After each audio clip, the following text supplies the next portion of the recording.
Right. අද අපි කතා කරන්න යන්නේ මේ දරුවන්ගේ ආත්ම විශ්වාසය බිඳෙන කරුණු පහක් ගැන. දරුවෙකුගේ ආත්ම විශ්වාසය බිඳෙන්න පුළුවන් කරුණු පහක් තියෙනවා. එකක් පළවෙනි කාරණාව තමයි මේ දරුවගේ දුර්වලතා සහ වැරදි නිතරම හඳුන්වලා දීම. නිතරම පෙන්වලා දීම. දැන් හිතන්න ඔබට ඔබේ වැරදි හැම වෙලේම නිෂේධාත්මකව ඔබේ ගති ලක්ෂණ නිතරම පෙන්වලා දෙනවා නම් ඒක ඔබේ ආත්ම විශ්වාසය වැඩි කරනවද අඩු කරනවද කියලා. ඒ කරුණ හොඳටම ඇති. ඔබ පොඩ්ඩක් හිතලා බලන්නකෝ.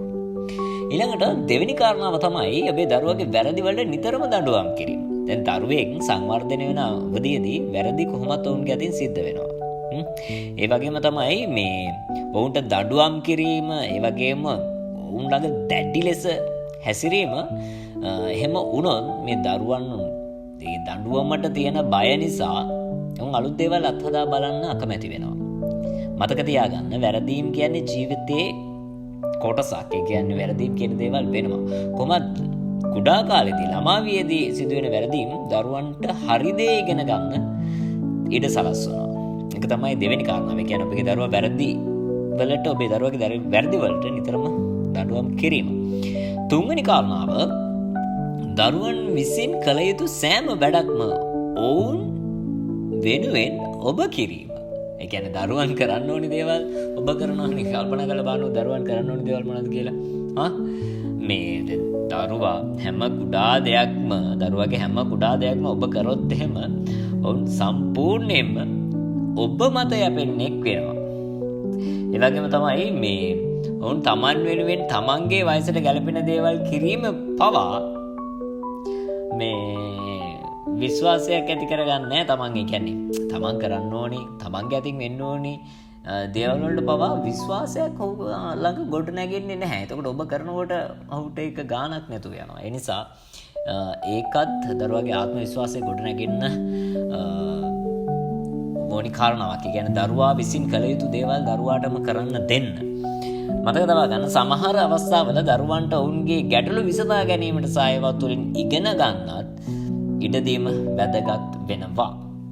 හතරවෙනි කාරණාවට මම එනවා. ඔවුන්ගේ ශක්තියින්ට වඩා ඔවුන්ගේ දුර්වලතා ඉස්මතු කිරීම. ඒ කියන්නේ ඒගොල්ලන්ගේ තියෙන දක්ෂතාවලට වැඩිය ඒගොල්ලන්ගේ තියෙන දුර්වලතා ගැනම හැම වෙලේම කියන එක. එහෙම නැත්නම් දක්ෂතාවය ගැන කියනවා. හැබැයි ඊට වඩා වැඩියෙන් ඔබ ඔහුගේ දුර්වලතා ගැන තමයි කියන්නේ. එහෙම වුණොත් දරුවගේ ආත්ම විශ්වාසය බිඳ වැටෙනවාමයි.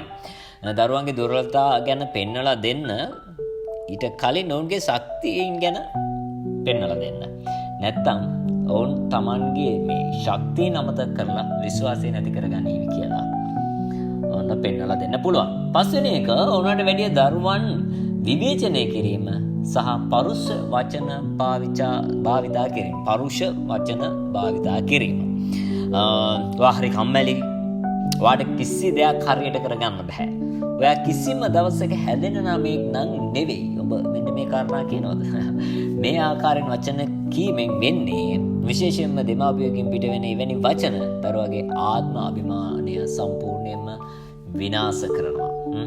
ඒ නිසා විශේෂයෙන්ම කියන්න ඕනේ මේ දරුවන්ගේ ආත්ම විශ්වාසය ගොඩනගන්න නම් ඇත්ත වශයෙන්ම අපි මෙන්න මේ කාරණා පිළිබඳව අවබෝධය තිබිය යුතුමයි. දරුවගේ ආත්ම විශ්වාසය බිඳ දමන කරුණු පහක් තමයි මම ඒ සඳහන් කළේ. පළවෙනි කාරණාව තමයි දරුවාගේ දුර්වලතා සහ වැරදි නිතරම පෙන්වා දීම.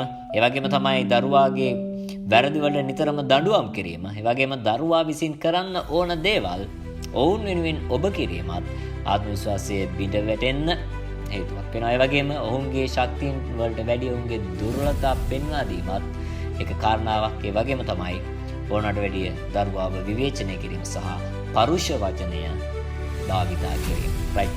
ඉතින් මේ කාරණා පිළිබඳව තමයි ඔන්න අපි කතා කරේ.